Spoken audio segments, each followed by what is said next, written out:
Okay, everybody, welcome. Good evening or good day, wherever you are, whenever you're watching. It's nighttime here. We are ready to start a new week. Now, first of all, before we dive deep into the strategy of confusion that is surrounding this entire war, ceasefire, rumors of negotiations, etc., canceled negotiations. First of all, I just want to welcome any newcomers because suddenly I have so many new subscribers and I'm like, oh my gosh, where'd you guys come from? That's awesome. So welcome. This is how it goes on the lives. Like I am sitting in my living room. I am usually navigating dinner, kids, phone calls. They're asking for money or to go out with their friends, or they're calling a million times during the live, and like even my computer's ringing. So that's how it happens. But we talk about the news. We actually have a real fun and growing community here. There's a lot of first name basis now, a lot of people returning all the time. So I welcome you to join in the fun. Dive right in. Tell me who you are, where you're watching from, and of course, feel free to make any comments, to ask any questions. I will try to answer, and then if I don't, maybe other people will. Anyway, but anyway, I just want to say welcome and say this is the live format. It's very professional studio, as you can see, and I've got the TV running in the background with the news, etc., etc. Anyway. That's by way of my welcome. Now, let's just get right into it. Does this mean war? Like, are we about to go back to war? This is the question everybody is asking across the Middle East right now, because now the last time there were talks, I think it was last weekend. Was it last weekend or was it Tuesday? It was supposed to be Tuesday. Everything's messed up. We have not had one full week, despite the war being over. We haven't even had one full week of school or work or anything.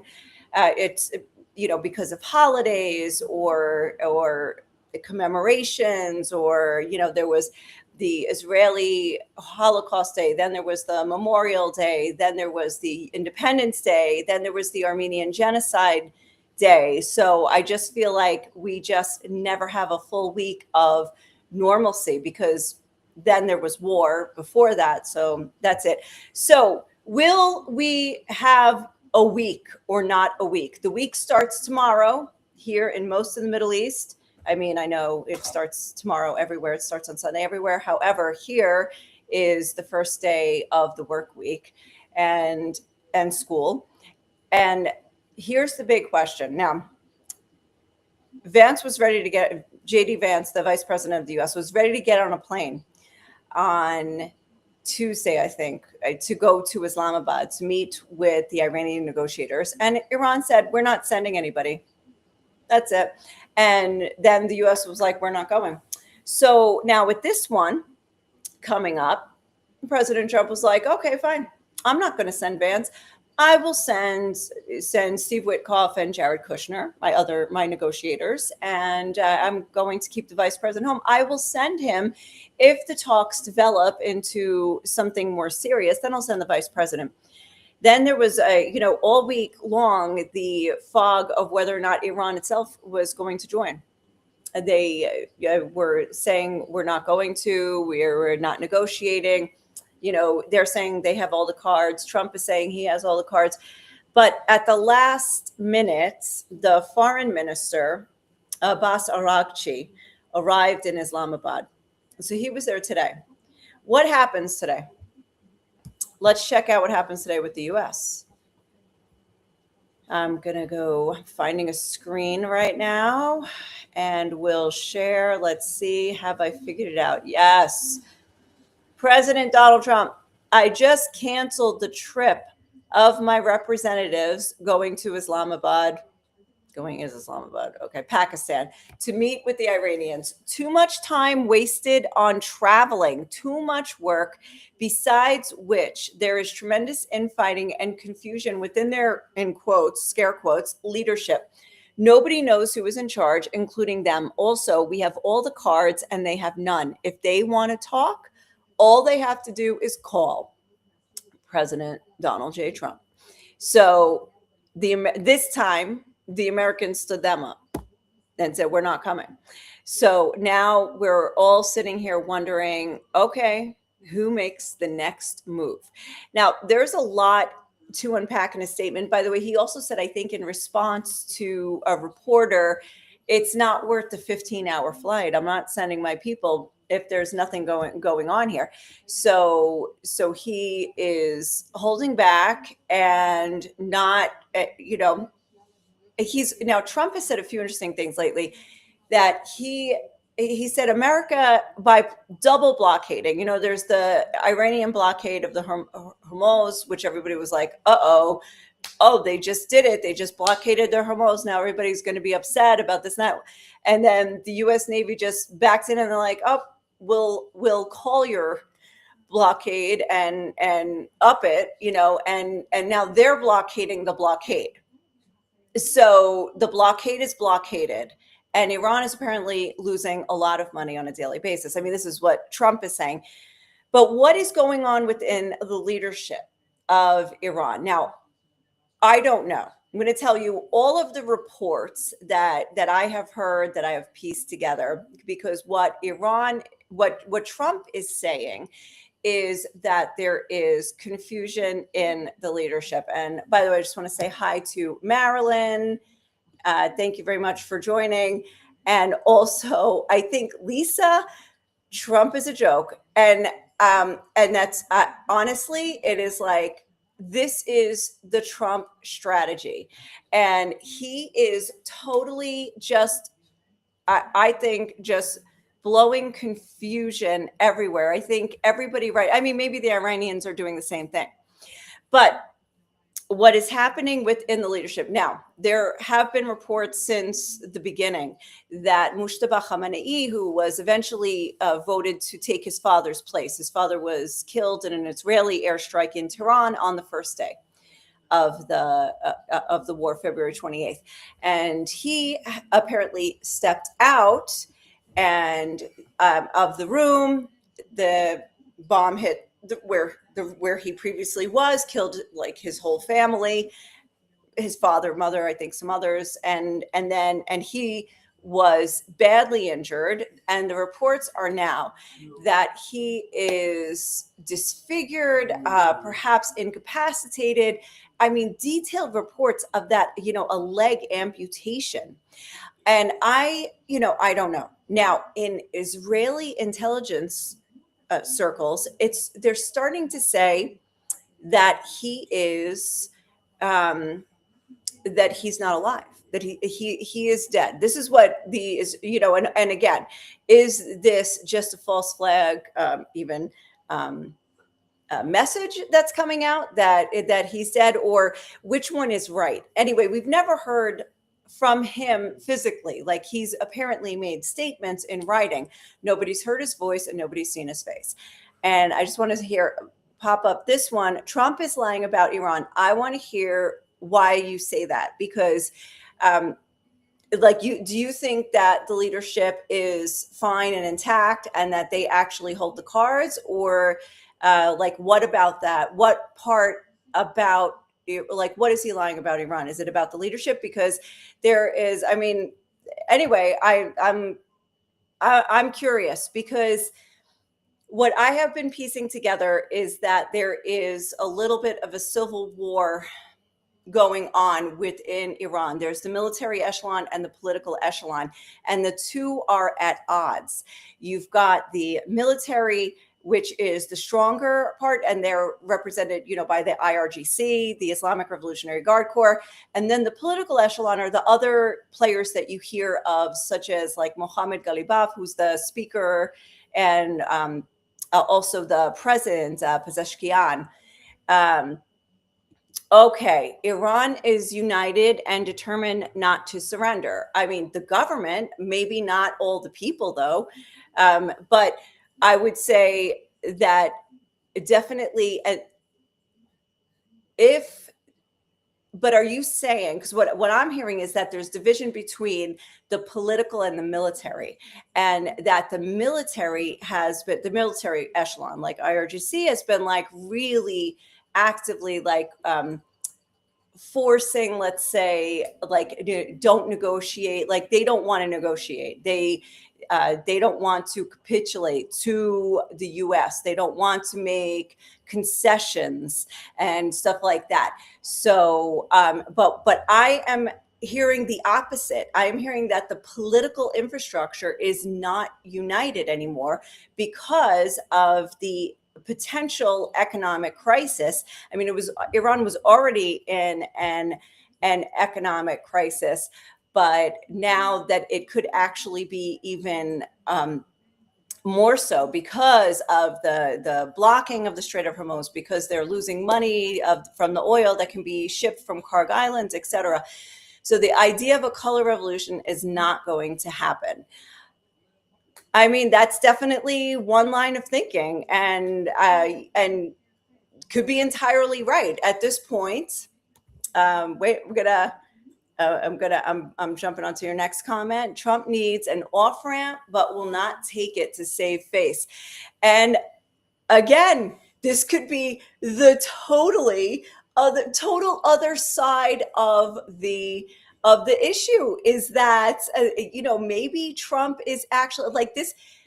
All of the tweets, everything he's putting out, everything that he's saying could actually just be, blowing smoke for him to get out of the situation. On the other hand, could it be that because he's got still the military in the Middle East, you've got give it to me, I'll give you the plug. I hope we don't lose battery during this. We'll be okay. We have like only one charger for the entire house: computer, phone, iPad, everything. Here, give it to me. Bring me. Oh, just take that. Go for it. I'll talk fast. And by the way, I just want to say hi to Walter, who's driving. And so just want to say hi, because you can't look at the what do you call it, you can't look at the screen. So I'm saying hi.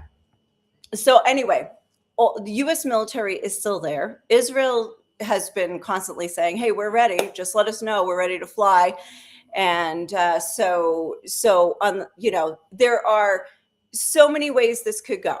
And you're thinking, and what you're saying, entirely possible, 100% of it. And then there's like probably another slew of possibilities that are also playing out. So let's talk about some of these other possibilities as well. Oh, and hi to Emily, who's also listening.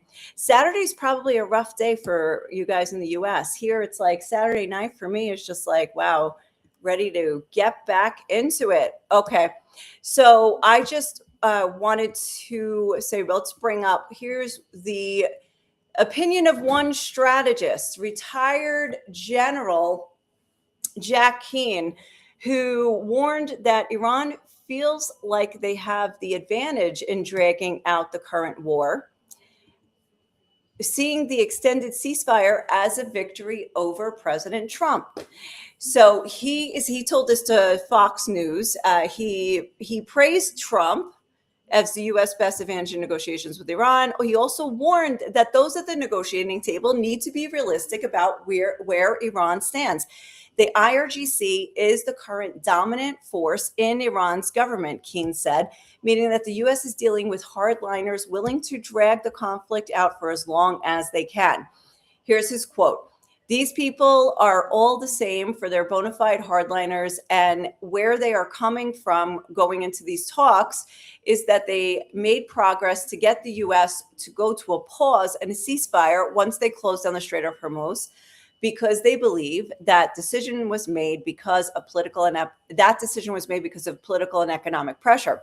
That has encouraged them to continue to do this, to drag out these negotiations. After all, we have passed the ceasefire deadline in their minds, and we've got to get inside their head and how they are thinking out through their prism.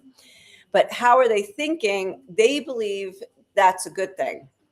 We're dragging this out, and therefore the pressure will mount on the president in terms of political and economic pressure that would force him to make concessions, and that he certainly wanted to make.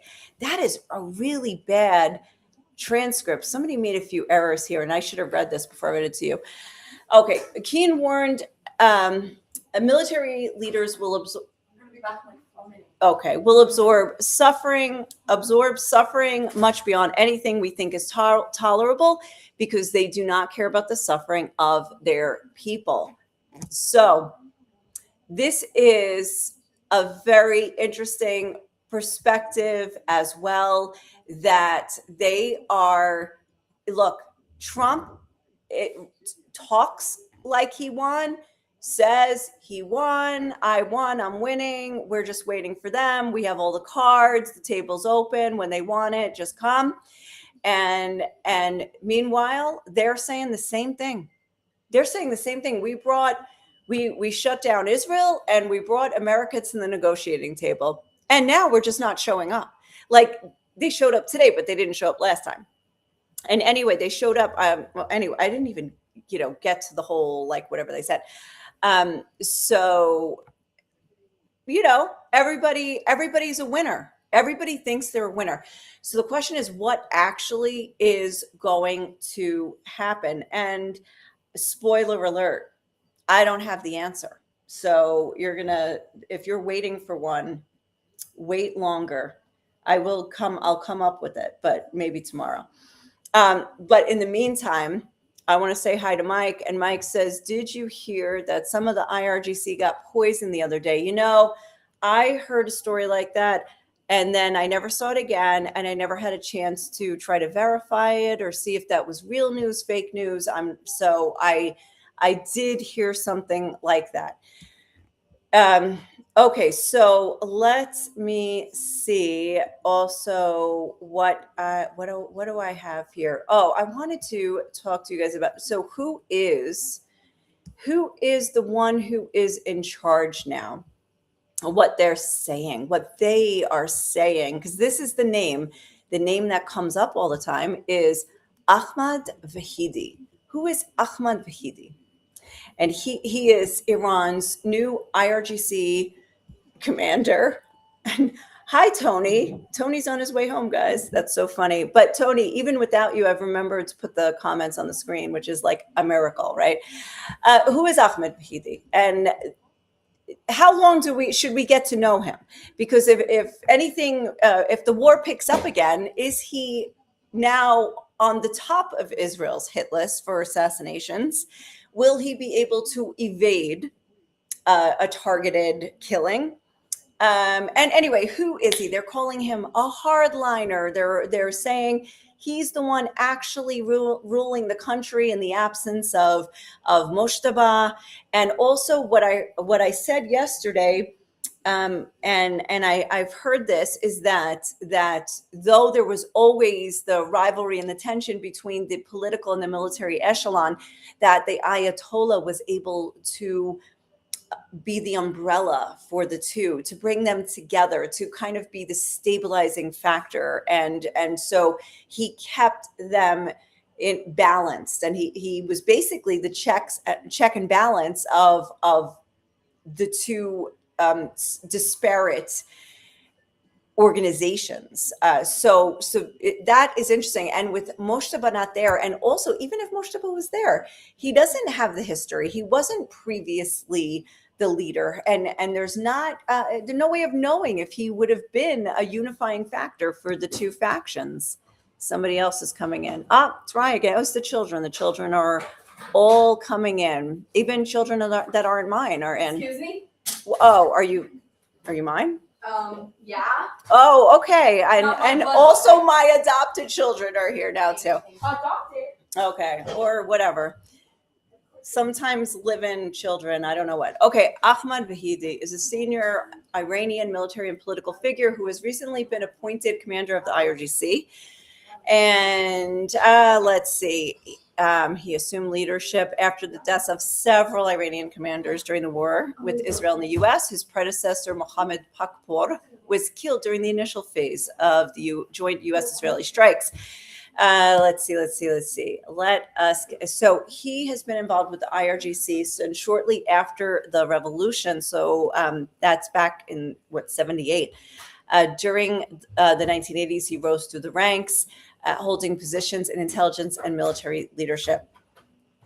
He commanded IRGC External Operation Branch, the Quds Force. He later handed that role to, remember, Qasem Soleimani, who was then killed in a U.S. strike in 2020. In December 2025, Ayatollah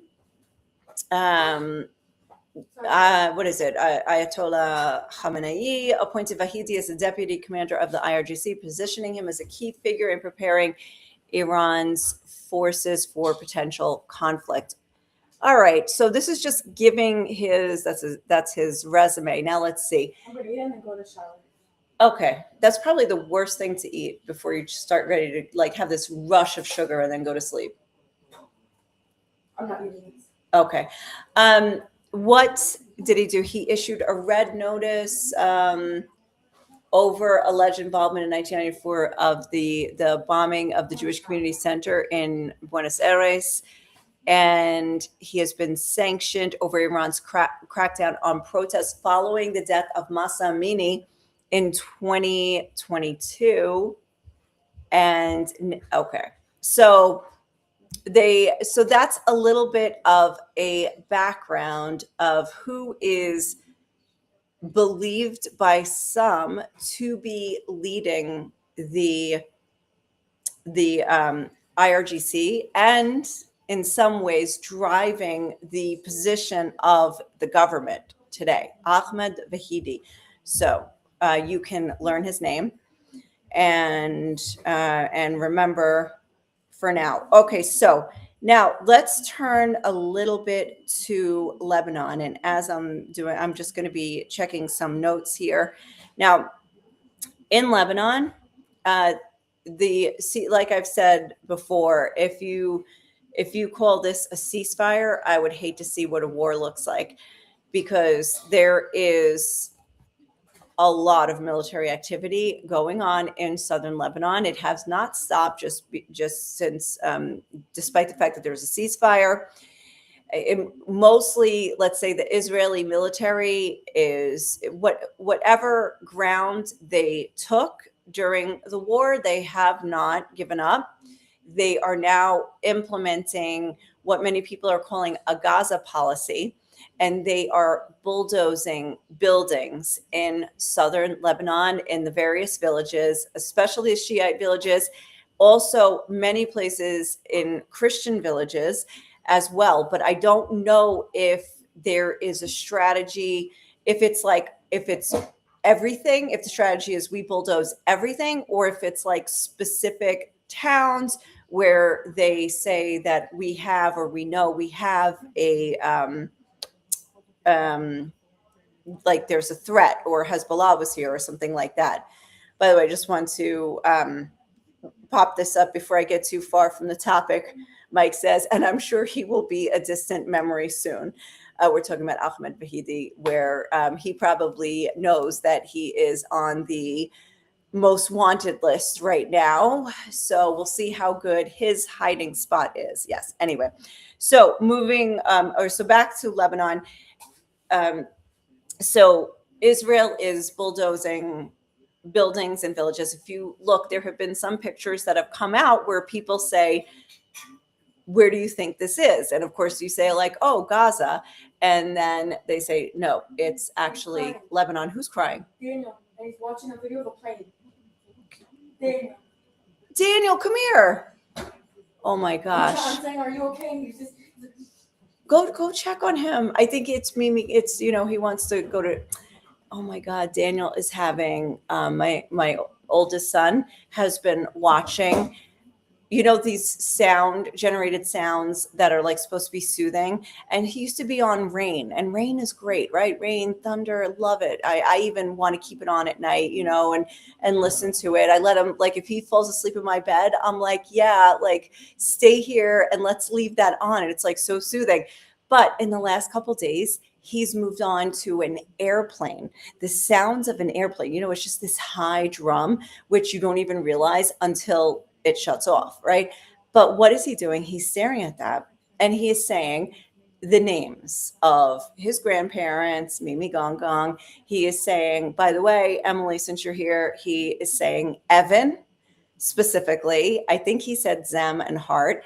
And he also said Aunt Beanie and Christine. So, and now he's saying Mimi Gong Gong. So he is associating the noise of the plane with us going to New York to visit family. And that's very sad because we didn't plan to, but maybe we need to. Go ahead and shower.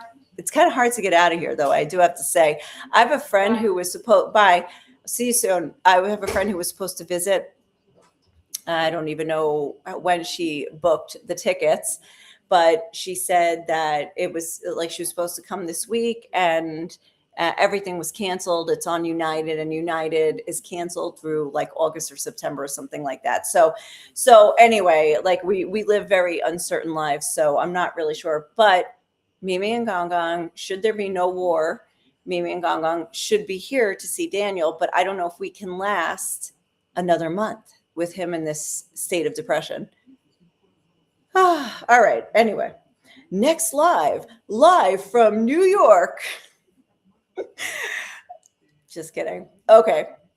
And so, yes, just there. Yes, come. The airport is open. You just have to jump. You have to jump on that these days. Yes, you do. But unfortunately, if you're coming from Israel, you probably also have to jump on El Al, which is, they love they love being the only airline flying, if you know what I mean.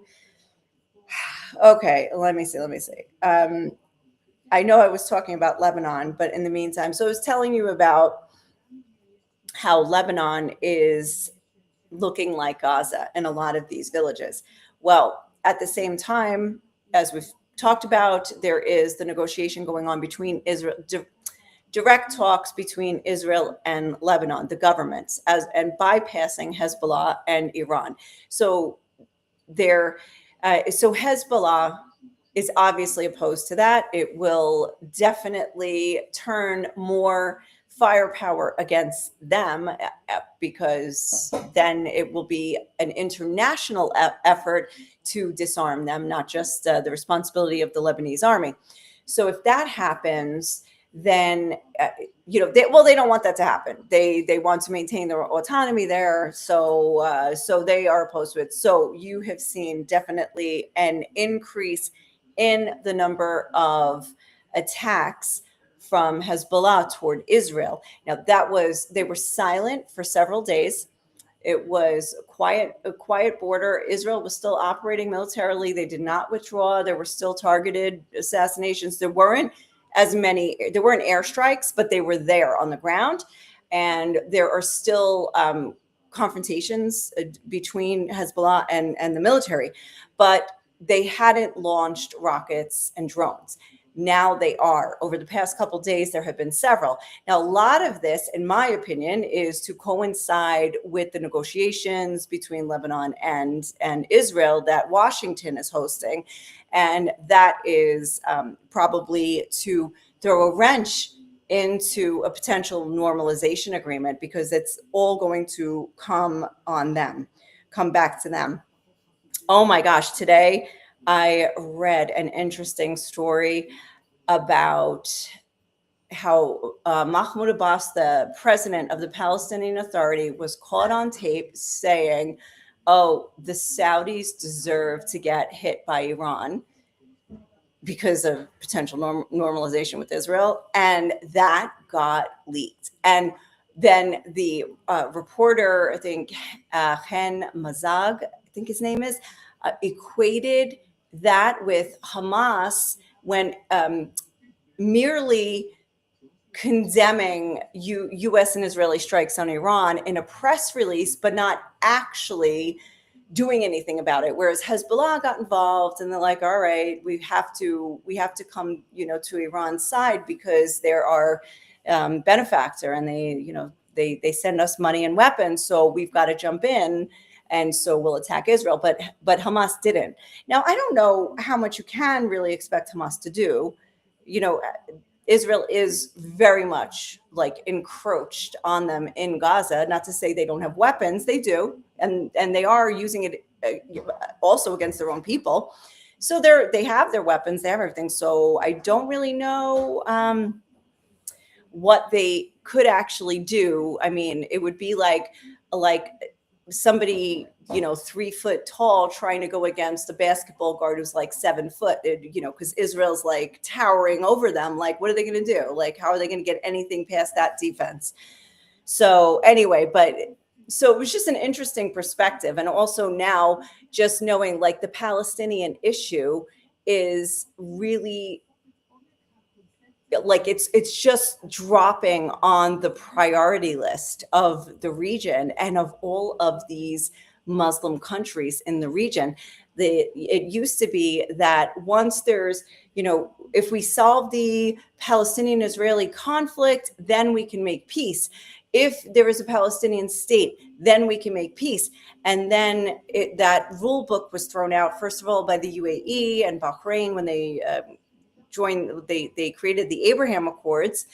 But now it's also not even a factor for a lot of the other countries. So the Palestinian government is, of course, it's also fractured. I mean, you have the Palestinian government in Ramallah. There's elections today, which is another reason this is in the news. The Fatah party in the West Bank, and but then you have Hamas in Gaza. So there's definitely a fracture there. And yet there's not a strong enough leadership, even in the more moderate Fatah as opposed to Hamas. And there's not a leadership that is bringing the issue to the table. It used to just bring itself, and now it's like kind of lost. Despite the fact that there is Free Palestine protests all over the streets in the West, how it's like so incongruent that you have like the rank and file are protesting for Palestine, and yet the governments themselves are not even considering the Palestinian issue in their future, whether it's with Israel or in the region in general. And also, by the way, it's just that when, to talk about a country like Saudi Arabia that is wealthy, that could be a counterbalance, that could, instead of, if Qatar fails you, then you get your money maybe from, get funding from Saudi Arabia. I mean, that's just not smart. But anyway, so that's what a little bit of the local stuff going on. Thank you, Tammy. Tammy says hugs for Daniel. Thank you. Huge hugs for Daniel. Thank you. I know I'm going to have to, I'll go soon. I'm going to go swipe quickly to the bottom and just make sure that that there isn't anything breaking.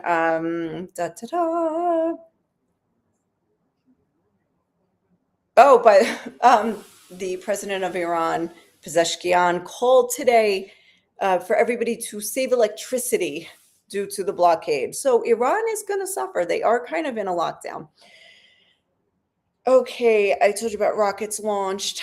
There were also Israel targeted, I think, a car or motorcycle. I think they eliminated 3 people on a motorcycle or something, or no, it's actually 2 separate things. So there's several attacks like on a daily basis.